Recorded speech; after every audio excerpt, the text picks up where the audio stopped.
I was in the delivery room, my clothes soaked with blood, enduring the tearing pain of the incision, when I saw that message pop up on his phone.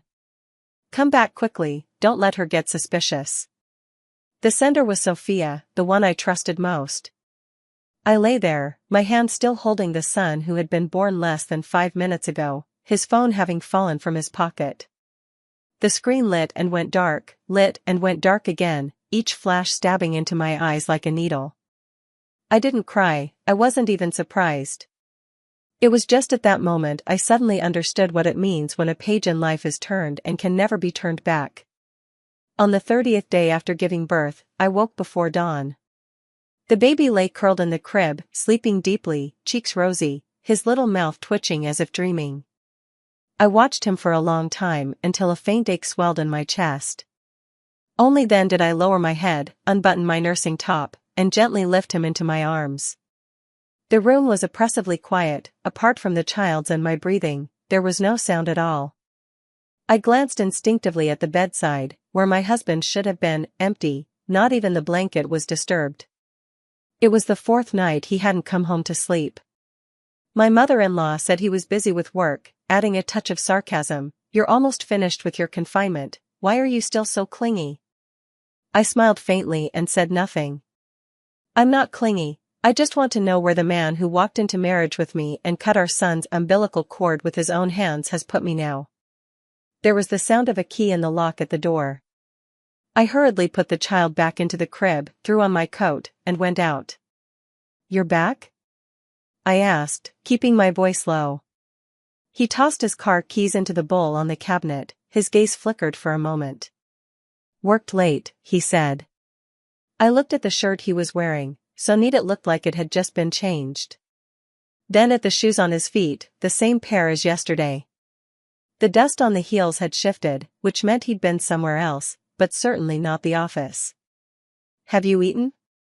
I asked. He nodded, but didn't look at me. You go feed the baby. I'll go take a shower first. I stood where I was, my fingers unconsciously clutching the hem of my clothes. The feeling in my chest was like standing on a thin sheet of ice, a crack spreading rapidly outward from beneath my feet. After the bathroom door closed, I walked slowly to the suit jacket he had left by the entryway and took his phone from the pocket. He had changed the lock screen passcode. I didn't try many times, and I didn't ask. I just put the phone back where it belonged and wandered slowly back to the bedroom. The baby slept soundly, but I couldn't feel any happiness at all. In the evening, Sophia came to visit me. She wore a form-fitting knit dress, light makeup, and carried the box from my favorite pastry shop. Your face still looks bad. She sat on the edge of the bed. Has your milk not come in yet? I nodded and smiled a little. It's okay. She felt the baby's forehead. So adorable, just like you. I watched her long nails touch the child's face and suddenly remembered the contact name on that message on my phone from a few days ago. Her tone was natural, her eyes even gentler than mine. I asked, did you get a new phone recently? She paused, then smiled and said, yes, the old one broke, so I got a new one. I smiled too. What a coincidence. After she left, I stood by the window and didn't move.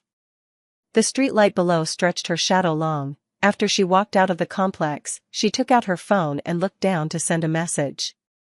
A minute later, my husband's phone sounded in the study. He unlocked it and replied with "OK." I tiptoed over and glanced at the screen from behind him. In that instant he reflexively snapped the phone shut, his hand freezing for a moment. I said nothing, just stared at him.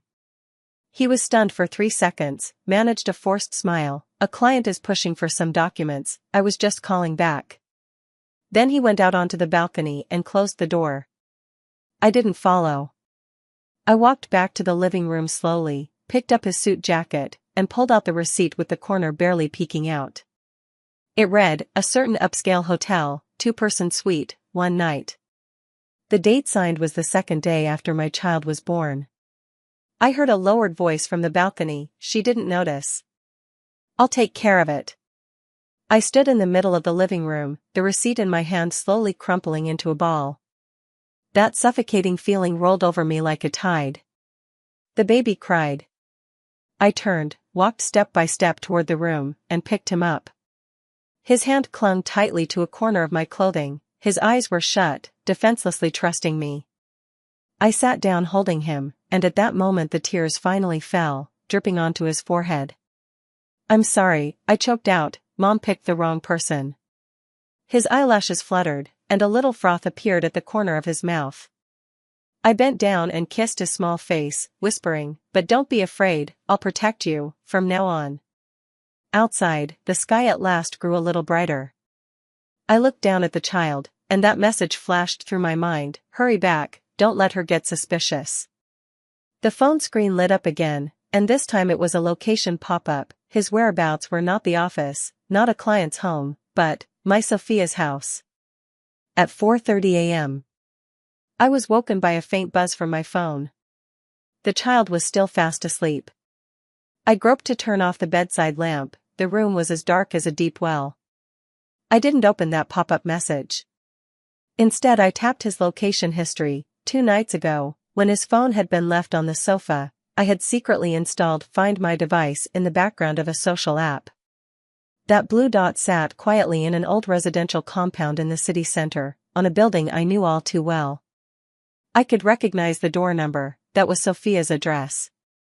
He had told me he was working late that night, and she had told me she had been at home with a headache and fever, too afraid to go out.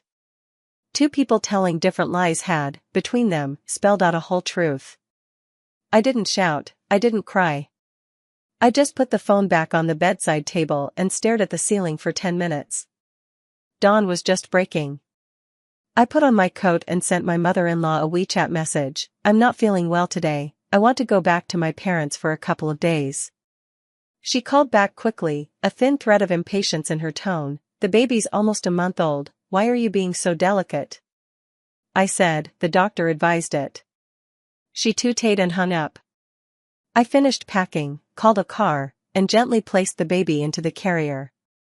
The driver was a man in his 40s. Seeing me alone with the infant carrier, he looked a little surprised. "Nobody with you?" I smiled briefly. "Everyone's busy at home." "And your husband?" he asked again. "Too busy, he didn't even have time to come when the baby was born." I said it as if I were talking about someone else's life, my tone flat. The driver paused for 2 seconds, then fell silent. I sat in the back seat, watching the cityscape rush past the window, feeling as if I had been wrapped up in a storm of silence that left me speechless. When I arrived at my parents' home, my mother was in the kitchen making breakfast. Hearing the door, she poked her head out and saw me standing there alone with a suitcase. Her expression immediately darkened. "Why did you come back without saying anything?" I said, "My mother-in-law said I'm too delicate. I'm afraid the child would be affected too." A flicker of hesitation crossed her eyes, but she didn't say more, she only sighed softly. "Sit down, the porridge will be ready soon." I had no appetite, but I still ate a few spoonfuls with her. She said that lately the neighbors have been talking about a certain family's daughter-in-law, that she had just given birth and her husband was already fooling around outside. I listened and then suddenly laughed. She looked up at me, frowning. "What are you laughing at?" "I'm just thinking that when this sort of thing happens to other people, everyone can criticize and pass judgment, but when it happens to you, you feel ashamed." She was silent for a few seconds, then said softly, "If you think he's no good, get a divorce. Your mother can support you." I felt my nose sting. "Mom, it's not that I'm afraid of not having enough to eat. I'm afraid the child will be born into a family that's not whole." She paused, then said, "You think the family you have now is whole?" I didn't speak. In that moment, I suddenly realized I had been compromising for something that doesn't exist, a complete family that exists only in my imagination. My phone buzzed, a message from my husband: "Mom says you're not well, don't be angry, come home early." I looked at the screen and lightly swiped delete. All day I had been at my parents' house with the child. He was especially good, as if he sensed my low spirits. He hardly cried the whole day. That night, I secretly opened Sophia's post. She had posted a photo, a cup of coffee and a book, captioned, "It's nice to be alone." The corner where the picture was taken I recognized, the tabletop on her balcony, and in the glass's reflection there was the vague silhouette of a man's back. I enlarged the photo and studied it bit by bit until I saw on that silhouette's wrist the black leather watch I had given my husband. Early the next morning I called the property management, lied that my husband's phone was lost, and asked them to help pull the surveillance footage. I replayed the clip at the community gate 5 times. At 9:37 p.m. he entered her residential complex, wearing the wool coat I had chosen for him. At 2:12 a.m. he left the complex, carrying a takeout bag. He really was working overtime, only he was working her shift. I sat on the bench in the complex, the child sleeping quietly in my arms, while my heart felt as if someone were hammering it blow by blow, a pain that had gone numb. That night I didn't go back to my in-laws' home, and I didn't reply to his messages. And he, as if it were his habit, didn't ask again. I suddenly realized that our communication had long since become routine, an unasked busy, a message unchecked rest early, a couple's photo without any emotion. I thought about confronting him, about smashing my phone, about throwing the child in front of him to show him what he had ruined. But I did nothing. I only opened the calendar, circled the baby's birth date in red, and on the next page wrote, Day 1 of evidence gathering. I knew I couldn't act on impulse, because the real battle wouldn't be in tears but in the courtroom. The child woke suddenly, looking at me with clear eyes. I held him tight and whispered, "Mommy promises you, no matter how hard it gets, I will never give up on you." His little hand closed around my finger, not very strong, but gripping tightly. In that moment I understood that what would support me going forward was no longer the man who had betrayed me, but this tiny life in my arms, not yet able to speak. My phone vibrated again. It was his location request, saved as, wife. I gave a cold laugh, swiped the screen, and watched his position remain motionless beneath Sophia's building. I closed the phone, settled the baby into the stroller, and pushed him slowly onward. Under the streetlights, I put distance between myself and the place called home, bit by bit. When I came back home, my mother-in-law's face was as black as the bottom of a pot. She was sitting on the living room sofa, holding the baby with awkward, fidgety hands, muttering something under her breath. I walked over to take the baby, but she clutched the child to her like a hen guarding its chicks and said, "You keep running around like this, the baby will get shy of you." I held my temper. The doctor recommended more sun to help my mood. I went to my mother's for a couple of days to try and reset. She snorted and shoved the baby back into my arms. "You didn't even finish your confinement properly and you're out and about. Don't come crying when you get sick." I bent over to soothe the child and said nothing. Seeing I stayed silent, she lost interest in nagging and turned back to her room. That night, my husband came home very late, drunk, reeking of cheap cologne. I helped him into the bedroom. He flopped onto the bed, muttering sorry and trying to take my hand. I gently withdrew my hand, tucked the blanket around him, and stood at the bedside watching him for a few seconds. This face I once knew intimately now seemed like a stranger wearing a mask. He slept deeply, still mumbling indistinctly. She said, "She'll handle it." I bent down, pulled the duvet up to cover his babbling mouth, and then turned off the light. The next morning I woke earlier than usual and took the coat I had tucked into the wardrobe the night before back out to inspect it.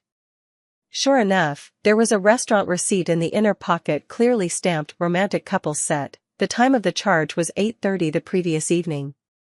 I quietly photographed it, put the original back, then opened a drawer and took out the USB drive I had prepared earlier. These were parts of the chat logs I'd secretly backed up from his old phone over the past few days.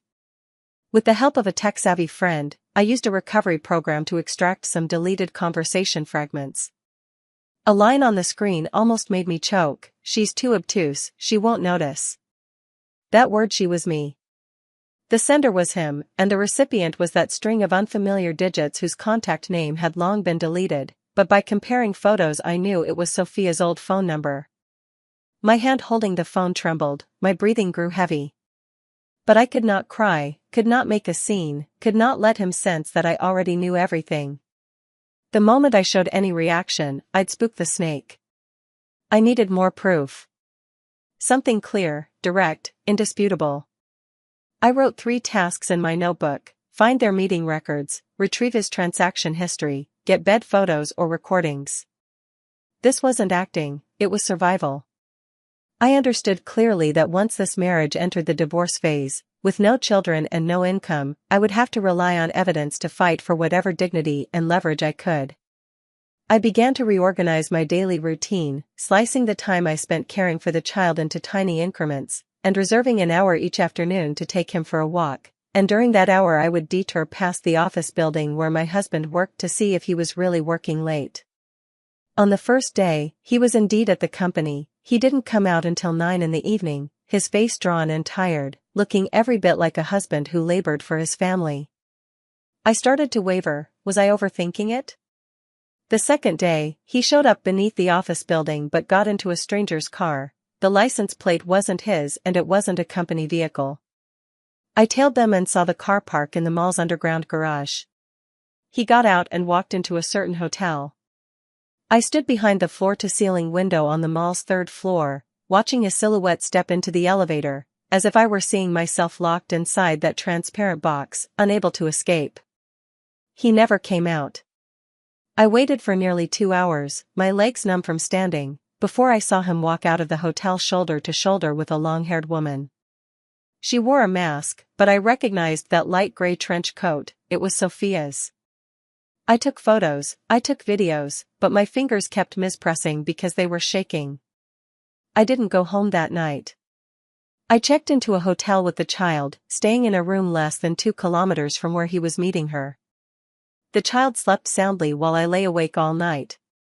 Photo after photo, video after video on my phone, I watched them over and over as if trying to confirm whether I was the one who had gone mad, or whether the world had. At 3 in the morning he texted me, "Working late today. It's too late to come back. Go to bed early." I replied, "Thank you for your hard work." The next morning when I returned home, my mother-in-law saw me and her face grew even darker. "How could you take the baby out and stay out all night again?" I smiled. "I saw a doctor last night. They said it's postpartum anxiety and I need to relax."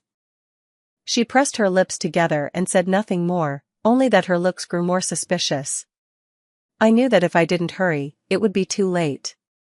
During the baby's nap, taking advantage of the quiet before they fell asleep, I contacted a friend at a law firm. She advised me to preserve all evidence, especially anything related to transfers of money.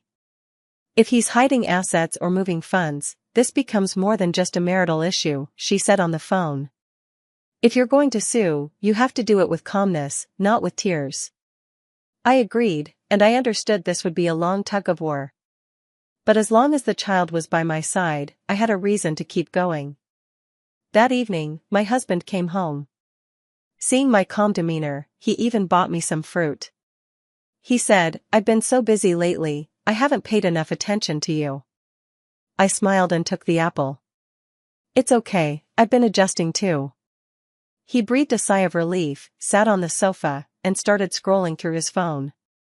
I turned back to the bedroom, opened my laptop, backed up today's photos to a hidden drive, and began copying the backup file of his phone's call logs. The child murmured softly beside me. I turned to look at him and whispered, "Baby, give mommy a little more time." I was ready for this war.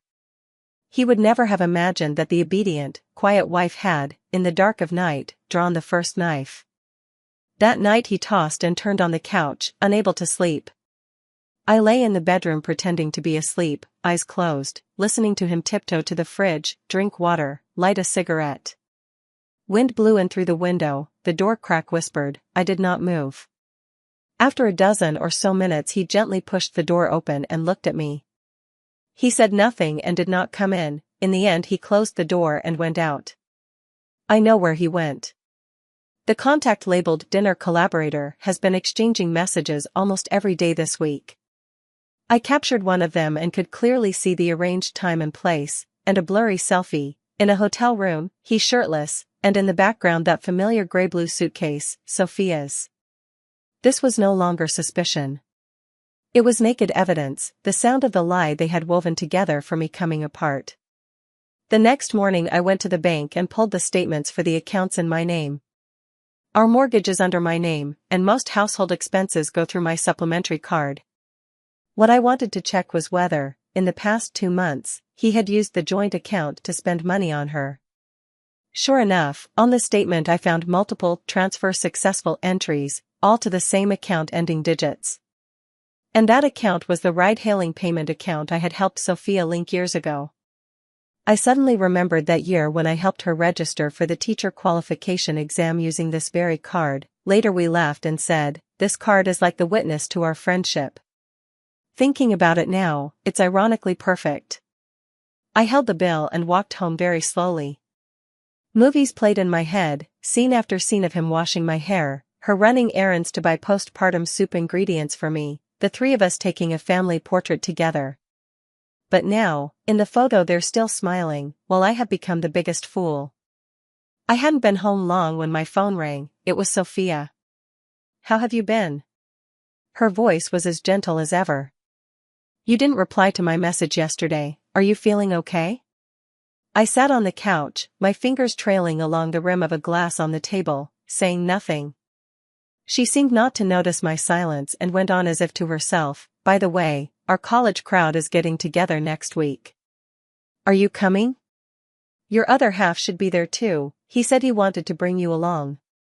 I murmured a soft "You guys have become close lately?" There was a pause on the other end of the line, then her laughter. "Of course I'll get a bit closer to him when you two marry. I have to keep an eye on him for you. What if he gets out of line?" I laughed. "Thank you for always watching out for me." Her tone noticeably lightened. "Then you come over. When the time comes I'll do your hair and makeup. Let him see how beautiful you are." "Okay." I agreed quickly, even with a hint of a smile. The moment I hung up, a strange sense of relief washed over me. I realized she didn't know. She thought everything was under control, while I had quietly reclaimed the initiative. I opened my laptop and packaged the transfer screenshots, photos, chat logs, and that hotel receipt into a single compressed file, naming it Naivete. I knew this wasn't the evidence I would ultimately submit to the court, but it was a ritual for myself. I had to bury, with my own hands, the version of me that once trusted others unconditionally. In the days that followed, he seemed to sense my quietness and, paradoxically, became more attentive than before. He started coming home early, washing dishes and taking the kids without being asked, and at night he would gingerly ask, "Are you upset? I've been too busy lately and have been neglecting you." I looked at him, my eyes unmoved. "It's fine, I'm doing well. Don't bottle it up. Tell me if something's wrong." I gave a small smile. "I'll tell you when there is something." He nodded, leaned back on the sofa and started scrolling his phone, like an actor trying hard to play the role of a good husband, while I sat on the other side, silently keeping time in my head. This home had become a pantomime with a script, only the lead had long since exchanged souls. That night I had a dream. I dreamed the three of us went on a trip, the child was building sandcastles on the beach, and I and he stood under an umbrella chatting, sunlight warming our faces. In the dream I was laughing happily, but I woke up with my face wet with tears. I knew that dream wasn't about missing him, it was because I had once truly believed I was happy. The next afternoon I got a call from Sophia. Her voice was urgent. "Lynn, I'm in trouble." I paused for a moment. "What's wrong?" I'm pregnant." She was crying on the phone. "I don't know what to do. He told me not to say anything yet, he said he'd handle it, but My fingers tightened slightly. "Are you sure it's his?" She was silent for 2 seconds, then said softly, "We never used a condom." I closed my eyes and felt myself sink into an indescribable void. "I didn't want you to know, I never intended to steal him, her voice grew fainter, "I just couldn't control myself." "I know," I said softly. She was stunned on the other end of the line. "You knew?" "For a long time," I said. "Did you think I was that stupid?" Her breathing quickened. "Then why didn't you expose me?" Because I was waiting for you to tell me yourself. I stood up, looking out at the gray, murky sky. You finally said it, that's good. She began to cry, Lynn. I didn't mean to, I really didn't. I hung up the phone and walked into the bedroom. The child had just woken, his eyes wet as he looked at me, a smear of milk at the corner of his mouth. I gently picked him up and said in his ear, Mom heard a very interesting sentence. He stared at me, half understanding. I bent down and kissed his forehead. I didn't mean to, what a convenient phrase. My phone buzzed, it was a message from my husband, I'll take you with me to the party. Let's show everyone how happy we are now. I stared at that line for several seconds, then slowly typed, sure, I was just about to see who could act it better. On the day of the party I put on makeup on purpose. Not heavy, just that kind of light makeup that makes you look especially well rested. Mascara lightly brushed, lips glossy, a faint smile on my face, like a wife who had just recovered splendidly from postpartum, a picture of happiness and gentleness. He froze for a moment when he saw me, then smiled and complimented, you look beautiful today. I handed my coat to the waiter and watched him in his newly bought shirt, his hair sprayed into place, like a groom just stepping over the threshold of marriage, still a little shy. His cautious attempts to please me struck me as ridiculous. The restaurant had been Sophia's choice, a private room, floor-to-ceiling windows, a decanter for the wine. Tonight's to welcome Lynn back and shake off the dust, she said. She wore a white dress, her belly was slightly rounded, cleverly concealed by a cardigan. She kept her head down as she ate, speaking little, lifting her eyes at me now and then with a look that seemed to be searching for forgiveness. I knew she was scared, she knew I was no longer that clueless housewife. At the table, someone asked about our child, and I naturally took up the thread, saying the baby sleeps through the night, smiles, and likes listening to me sing. She suddenly cut in, you two are so sweet, are you thinking of having another? I looked at her and smiled softly, I don't know, depends on whether my body can handle it. She lowered her eyes. Yeah, sometimes it's not just about wanting it. My husband cut me a piece of steak and whispered, eat slowly. I replied lightly and went on talking with the old classmate across from me about early childhood education. Sophia's hand clutched the napkin so tightly her knuckles had turned white. She knew I had already noticed her pregnancy, she just didn't know whether I would expose her in public. I didn't. I'm never the sort to rip the bandage off in front of everyone, I prefer to take my time, like crushing a glass cup, listening bit by bit to the sound of the cracks spreading. After dinner, the group suggested going to a KTV to keep the night going. She declined, saying she wasn't feeling well and left early. Before she went she casually said to me, drop by my place sometime, your red date and goji berry tea is the best. I nodded. Okay. If I suddenly show up at your door one day, don't be startled. She forced a smile. Come anytime. After she left, her husband sidled over quietly. Do you happen to know something? I looked at my wine glass. What do you think I should know? He hesitated and chuckled twice. I was just asking casually. I nodded gently. Then just listen casually. He didn't speak again, but that night he was unusually attentive. After we got home he poured me water, handed me towels, even voluntarily tidied up the baby's toys. I leaned against the window watching him hustle about, feeling so ironic. I had spent 3 years learning to depend on him, and now, in less than 3 months, I had learned how to make him invisible. Late at night I sent an email to the lawyer, forwarding the first draft of the compiled materials. Early the next morning the lawyer replied, the materials are preliminarily complete. I suggest you trace the flow of 3 transactions more precisely before filing. I began investigating those 3 most suspicious transfers. One was a small amount, but the payee was a gynecology clinic in the county town where Sophia grew up. My heart suddenly sank. She had mentioned that clinic to me before, run by her aunt, specializing in private consultations, cash payments, leaving no records. The only reasonable explanation I could think of was this: she had been pregnant before, more than once. I added that clue to the private medical expenses column in the evidence spreadsheet. I couldn't sleep that night. I sat at the computer sorting through the materials, and every time I typed a line my hand would uncontrollably tremble. Not from pain, but because I was unnaturally calm. So calm I felt like an avenger, not a mother who had given birth less than 2 months ago. At 3 in the morning he got up to use the bathroom and saw me still at the computer. He asked what I was doing. I smiled. The baby sleeps too much during the day, I'm resetting his biological clock. He leaned in to kiss me. I turned my face away and he kissed my temple instead. Go to bed earlier, he said. I hummed in response and stared at the transfer screenshot on the screen, calmly pressing save. On the 3rd day I took the baby to get vaccinated. The doctor said the baby was healthy and developing well, but warned that the mother's mood swings needed attention because they can affect breastfeeding.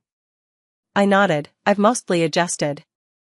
The doctor smiled. You're quite strong.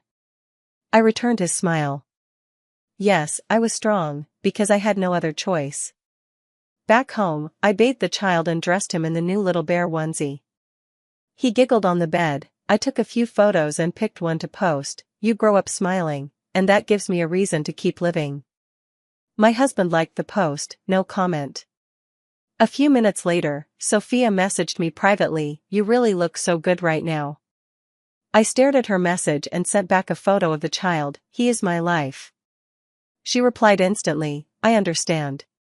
I looked at those 2 words and suddenly laughed out loud. How could she understand?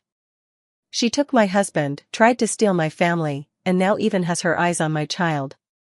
What she understands is not my life, but how to drive a knife into the softest inch of it. I didn't reply. I dragged her from the top of my pinned list down to the very bottom. That afternoon I called to set a formal meeting with a lawyer. I'm going to fight this battle, I said, and I'm going to win. There was a few seconds of silence before the other party said, you must be prepared for the cost. I'm ready, I said. Tell me what to do next. The lawyer asked in a low voice, are you sure the child is the core of what you're fighting for? I didn't hesitate, yes. All right, she said, let's begin. I looked up at her and felt, for the first time, a kind of steadiness. It wasn't because of the case's chances of winning, but because I was no longer alone. I finally had the means to strike back, and a reason to do so. And they, a couple who fancied themselves clever and treated me like a mute fool, were still performing their little play in place. They didn't yet know that the stage had already collapsed. On the day we filed the case, it was very cold and drizzling. I left early with the child, and the lawyer was already waiting for me in the cafe opposite the Civil Affairs Hall. She saw me come in, stood up and took the file bag from my hands, then reached out to take and soothe my child as if it were second nature. She moved with the ease of someone with years of maternal and infant care experience, yet she was an unmarried lawyer in her early 30s, her features resolute. You've prepared this thoroughly. She flipped through the documents, her tone steady. With this set of materials filed, at least on the evidentiary chain, it's overwhelmingly in your favor. I nodded without saying much. I had indeed spent too much time and effort preparing these. I was waiting for a blade, but it had to be the kind that kills with a single strike. There is one thing you should know in advance. She paused. Your husband hasn't transferred large sums of assets, so there's no economic level illegality. As for your friend's pregnancy, unless she admits it or agrees to a DNA test, it will be hard to use that as key evidence to push a criminal complaint. I smiled lightly. She'll admit it. The lawyer looked at me and didn't ask anything more. By the time I carried the child home, the sky had cleared, the sunlight was thin as paper, but at least it wasn't cold. The house was as quiet as ever. My mother-in-law came over with a scowl. You went off running around with the child again? What do you think you are? I smiled. I think I'm a mother. What about you? She froze for a moment, not expecting me to talk back. What do you mean? You've always wanted to take the grandson, right? Wait until I get a divorce from him, then you can try applying for custody. Her expression changed instantly. What did you say? Are you crazy? I pulled the child closer, my smile gone. Say that again and see whether I'm crazy or not. She stepped back and finally fell silent. My husband came home in the evening, wearing the expression I always get when I'm in an especially good mood, and he even bought a bouquet from outside, holding it out to me, "For you." No special occasion, I just suddenly felt like giving it. I took the flowers and nodded. "What a coincidence, I prepared something to give you today too." He raised an eyebrow. "Oh? What is it?" I pulled him into the room, took the copy of the divorce papers from the drawer that I hadn't put in an envelope yet, and handed it to him. His smile froze in an instant. "What do you mean by this?" "Divorce," I said evenly. "The child stays with me. You can leave with nothing. The house is mine, the car is yours, and I will retain the right to pursue charges." He was stunned for a long moment, then as if suddenly coming to, snapped his head up. "You mean it?" I nodded. "Very much so." His expression shifted several times. "If you really insist on divorcing, I won't stop you, but you can't have the child." I laughed. "Do you have the means to provide? Do you have a regular work schedule? I printed out your records of nights you didn't come home, and I recorded the conversations between you and your friends about that friendship of yours." His voice shot up. "You secretly recorded me? When you were having an affair, why didn't you ask me first if it was okay?" I said coldly. He slammed the door in anger. "I won't sign." I watched the door and didn't follow.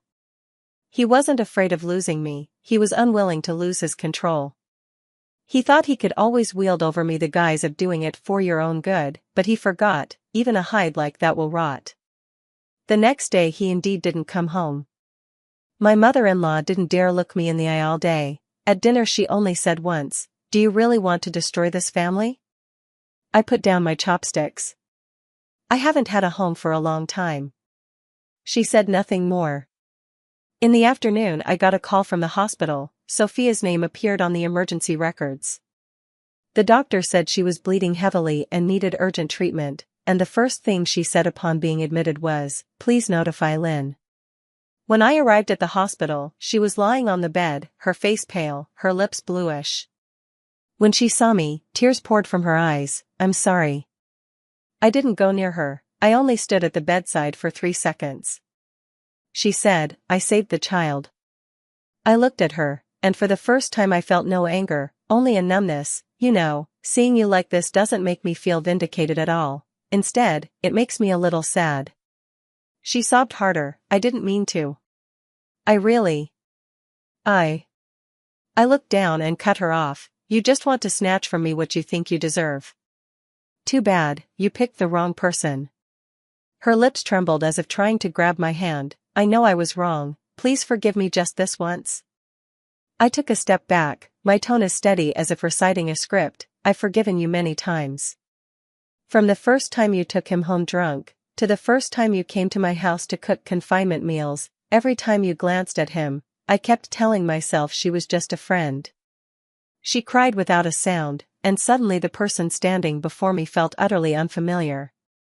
"You didn't just steal a man," I said. "You took my whole world, you took away my most basic trust in people." I turned and walked away. She called my name from behind, but I didn't look back. Back home, my husband sat on the sofa and watched me come in, his gaze complicated. "Something happened to her, I know," he said. "The doctor called me." I took off my coat and put it in the closet. "She probably called a lot of people too." He said suddenly, "Aren't you even a little sad?" I stood still and looked at him. "You're upset, does that mean I can't be clear-headed?"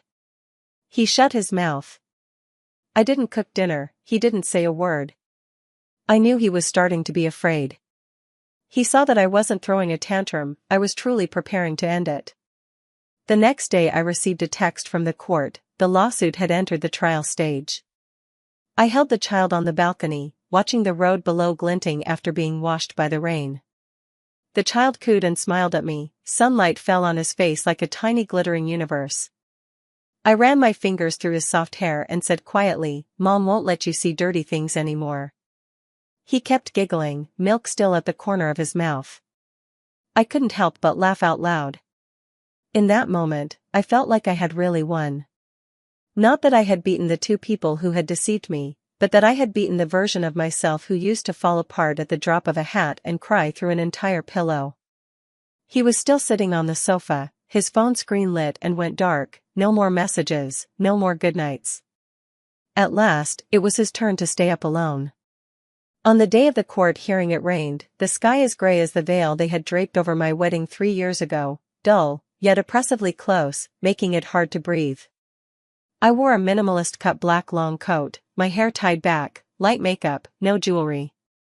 Holding the child at the courthouse steps, a few strangers couldn't help but look over. They were probably wondering how a woman who had given birth less than 3 months ago could dare to come alone to argue a divorce. The child was very quiet. Lulled by the sound of rain, he fell asleep, his small hand resting on the edge of the swaddling, pink and soft, as if he understood nothing. But he did understand. He felt the subtle shifts in my mood and knew that the world was, little by little, overturning the definition of home as it had been at the moment of his birth. My husband had come accompanied by his mother, his face pale and his eyes restless. Seeing me and the child, he wanted to say something, but swallowed the words. My mother-in-law, however, was less restrained. She sneered as soon as she came up. "So you really plan to play the act to the end?" I looked at her calmly. "I'm not acting, this is my life." She rolled her eyes. Fine, fine, fine. You act, we won't." Once we got to the courtroom, he finally couldn't sit still. He deliberately caught my eye, trying to detect the slightest trace of hesitation, compromise, or even a flicker of hope on my face. But I had been reading the documents the whole time. It wasn't that I was deliberately ignoring him, it's just that he no longer deserved even a single glance from me. The judge announced the court was in session and the proceedings formally began. The two of us shifted from being husband and wife to opposing parties. The lawyer he hired began to present his spiel about his stable financial capability, sincere willingness to parent, and plans for the child's future education. I listened to those hollow words and felt like laughing. He worked so hard to craft the image of a good dad, but he forgot that he couldn't even get up at night to make a bottle, and he had never once noticed the baby wore a wet diaper for 3 days. When it was my turn to speak, my lawyer calmly laid out my actual ability to perform as the primary caregiver, and submitted dozens of pieces of evidence, records of nights he didn't come home, transfer histories, proof of his affair, and so on. When those recordings were played, he kept his head down and the skin behind his ears flushed little by little. And when Sophia's pregnancy record was formally submitted to the court as supplemental material, his mother in the audience suddenly stood up and shouted, "She's lying. Nothing like that ever happened in our family." The judge struck the gavel, "Please remain silent." I didn't even turn my head, I merely nodded to my lawyer. We handed over a photocopy of Sophia's hospital signature sheet. The handwriting on the signature line, no matter how familiar she was with it, she couldn't fail to recognize it. It was her son's. At that moment, my mother-in-law seemed to be shoved by an invisible hand. She collapsed back into her seat, her lips pale. He finally looked up and stared at me. The look was no longer anger but terror.